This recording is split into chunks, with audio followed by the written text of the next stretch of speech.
Nature secret kitchen में आप सभी का स्वागत है। आज हम राजस्थानी टिंडे की सब्जी बनाएंगे। आइए देखते हैं इसको बनाने के लिए हमें किन सामग्री की आवश्यकता होगी। ये देखते हैं इन टिंडों को बनाने की रेसिपी। यहाँ पे मैंने ये टिंडे ले लिए हैं। ये टिंडे बहुत ही सॉफ्ट होते हैं, अंदर से बहुत ही हल्के होते हैं। आपने भी इन टिंडों को अक्सर बाजार में देखा होगा। इन्हें चप्पन टिंडे या कद्दू भी कहते हैं। आइए देखते हैं इन टिंडों को बनाने की रेसिपी। आज हम इन टिंडों की शाही सब्जी बनाएंगे। यहाँ पे मैंने टिंडों का छिलके उतार कर उसे 4 पीस में कट कर लिया था और गैस पे मैंने कढ़ाई रख दी थी। उसमें एक बड़ा चम्मच घी डाला था। अब इन टिंडों को डालकर हम थोड़ा सा 1 से 2 मिनट चलाएंगे। अब इन टिंडों को हमें खुला ही कढ़ाई में भूनना है, क्योंकि ये टिंडे बहुत जल्दी गल जाते हैं, इसलिए हम इन्हें तल नहीं रहे हैं। तलने से इनमें बहुत ज्यादा घी या तेल एब्जॉर्ब हो जाएगा, इसलिए हम इन्हें भून रहे हैं। इस टिंडे की सब्जी में हमें ग्रेवी तैयार करेंगे, तो इसलिए हम पहले टिंडों को हल्का सा भून रहे हैं। उसके बाद इसमें मैंने नमक डाला है और नमक डालने से ये अपना पानी रिलीज कर देंगे और फिर इसे हम ढक कर पकाएंगे। मैंने इसलिए ऐसा किया है कि यदि हम टिंडे में पहले से ही ग्रेवी डाल देंगे तो टिंडे हमारे अच्छे से पकेंगे नहीं, और इन टिंडों को हमें ग्रेवी में मिक्स भी नहीं करना है, मतलब कि वो घुलने नहीं चाहिए, हमारे टिंडे दिखाई देने चाहिए। इसलिए पहले मैंने टिंडों को भून के पका लिया है और अब उसे एक अलग बर्तन में निकाल लेंगे। अब आप देख सकते हैं मेरी वीडियो में कि किस तरह से मैं टिंडों को सिर्फ नमक डाल के भून के पका रही हूँ। जैसे ही हमारे टिंडे सॉफ्ट होके गल जाएंगे, हम इन्हें एक बर्तन में निकाल के अलग कर लेंगे। अब हम ग्रेवी की तैयारी करते हैं, जब तक हमारे टिंडे गैस पे पक रहे हैं। ध्यान रखना है इसे हमें धीमी आंच पे ही पकाना है, हमें तेज आंच पे नहीं पकाना है। अब यहाँ पे मैंने 100 ग्राम खोआ ले लिया था। ये घर का खोआ है मेरा, बाजार का भी ले सकते हैं। और उसमें हाफ कप मिल्क डालकर मैंने मिक्सर जार में अच्छे से पीस लिया है। हम इस मावा के पेस्ट को जो हमने दूध डाल के तैयार किया उसे कटोरी में निकाल के अलग कर लेंगे। अब उसी में हम अपने 2 बड़े कटे टमाटर मिक्सर जार में डाल देंगे और उसको भी पीस के तैयार कर लेंगे। जब हमारी टमाटो प्यूरी पिस जाएगी तो उसे भी हम अलग निकाल कर तैयार कर लेंगे। अब हमने जो टिंडे गलाने के लिए रख दिए थे, हम उनको चेक करेंगे। अब मैं आपको दिखा रही हूँ अपनी वीडियो में कि किस तरह से हमारे टिंडे बनकर तैयार हुए हैं। यहाँ पे मैंने एक बार चला के देखा है, टिंडे मेरे लगभग गल चुके हैं। अब मैंने हाथ से चेक कर रही हूँ कि टिंडे गले हैं कि नहीं गले हैं। हमारे टिंडे बिल्कुल गल चुके हैं, बिल्कुल सॉफ्ट हो चुके हैं। अब इसे हम एक अलग बर्तन में निकाल के अलग रख लेंगे। टिंडों को हलवाई स्टाइल बनाने के लिए इन्हें तला भी जाता है, लेकिन यहाँ पे मैंने तला नहीं है, मैंने इन्हें सौते करके ही बनाया है कम घी में। आप भी टिंडे इसी तरह से पका लें, जिससे कि इसमें घी या तेल की मात्रा ज्यादा ना हो सके और हमारी ये सब्जी टेस्टी के साथ साथ हेल्दी भी बन सके। अब आप देख सकते हैं कि हमारे टिंडे बिल्कुल तैयार हो चुके हैं। मैंने इसे एक अलग बर्तन में निकाल के रख लिया था। अब हम उसी कढ़ाई में 2 चम्मच फिर से घी डाल देंगे, जिससे कि हम उसकी ग्रेवी की तैयारी कर सकें। अब इसमें हम थोड़ी सी हींग डालेंगे। हींग डालने के बाद इसमें हम जीरा डालेंगे 1 चम्मच। जीरा डालने के बाद इसमें हम कसा अदरक और हरी मिर्च डालेंगे।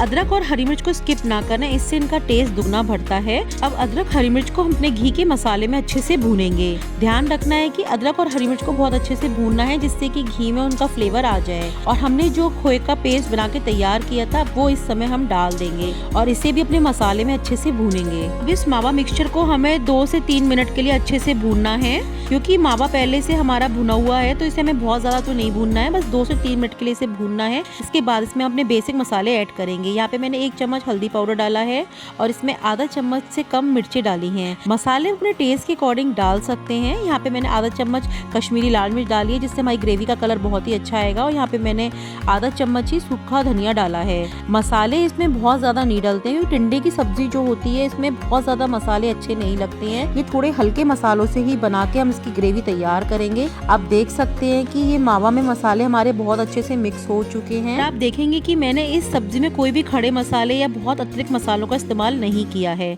अब इसके बाद हम मावा जब हमारा अच्छे से मसालों में भून जाएगा, उसके बाद इसमें हमने जो टमाटो प्यूरी तैयार की थी उसे भी ऐड कर देंगे।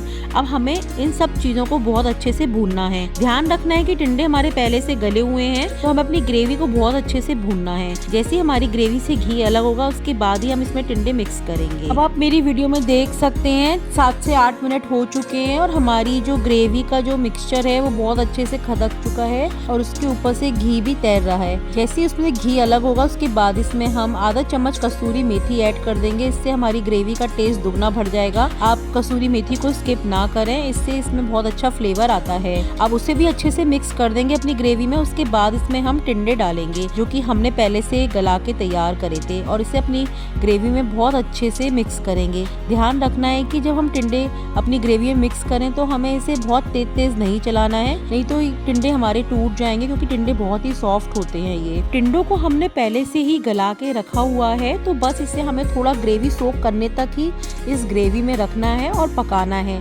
ये काम हम थोड़ा सा तेज आंच पे कर सकते हैं क्योंकि हमें टिंडों को गलाना नहीं है। अब आप देख सकते हैं 5 से 7 मिनट हो चुके हैं और हमारे टिंडे हमारी ग्रेवी में बहुत अच्छे से मिक्स हो चुके हैं और टिंडे ग्रेवी में जाके वो भी अपना घी छोड़ चुके हैं। आप मेरी वीडियो में देख सकते हैं कि कितना अच्छा कलर आया है और हमारी ग्रेवी और टिंडे आपस में बिल्कुल लिपट के तैयार हो चुके हैं। जब हमारे टिंडे लगभग पक जाएंगे इसके बाद ही हम इसमें ग्रेवी का नमक ऐड करेंगे, क्योंकि हमने टिंडों में नमक पहले डाला था लेकिन ग्रेवी बनाते वक्त हमने नमक ऐड नहीं किया था, क्योंकि हम ज्यादा अगर नमक पहले से डाल देंगे तो टिंडे हमारे घुल जाते। तो हमें ग्रेवी के हिस्से का नमक बाद में बिल्कुल एंड में डालना है, जिस समय हमारी सब्जी बिल्कुल बनके तैयार हो जाएगी और जब हम उसे सर्विंग में निकालने वाले होंगे। तो आप देख सकते हैं कि मैंने इसमें थोड़ा सा ही नमक और डाला है। नमक अपने टेस्ट के अकॉर्डिंग हम इस सब्जी में एडजस्ट कर सकते हैं। कुछ सब्जियों में बहुत ज्यादा मसाले या नमक अच्छा नहीं लगता है, जिसमें कि एक सब्जी टिंडे की भी होती है। टिंडों को इसी तरह से आप कम मसाले में एक बार बना के जरूर देखिए, ये सब्जी बहुत ही टेस्टी लगती है। हमारी रिच टिंडे की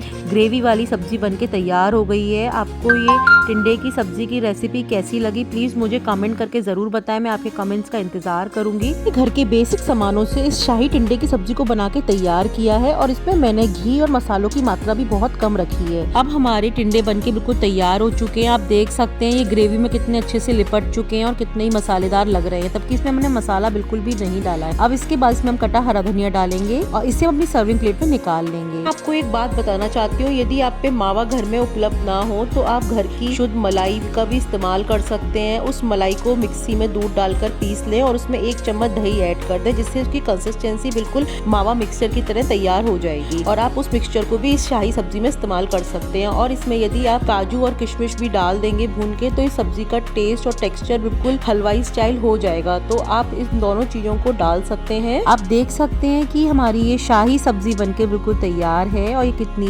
टेस्टी लग रही है। मैंने कैस्ट्रोल में निकाल लिया है और इसके ऊपर कट्टे हरे धनिये से सजाएंगे। आप देख सकते हैं कि मैंने इन टिंडों को बहुत ही लिपटमा और मसालेदार बनाया है, तबकि इसमें मैंने बहुत ही कम मसालों का इस्तेमाल किया है। तो आपको ये सब्जी कैसी लगी प्लीज मुझे कमेंट में जरूर बताएं। यदि आपको मेरी ये राजस्थानी टिंडे की शाही ग्रेवी वाली सब्जी की रेसिपी पसंद आई हो तो प्लीज मेरे चैनल को ज्यादा से ज्यादा लाइक करें, शेयर करें, सब्सक्राइब करें और इंस्टाग्राम पे फॉलो करना ना भूलें। और आप मुझे ये भी बताएं कि आप अपने घर में टिंडे किस तरह से बनाते हैं और आपको ये रेसिपी कैसी लगी और आप ये रेसिपी कहाँ से देख रहे हैं।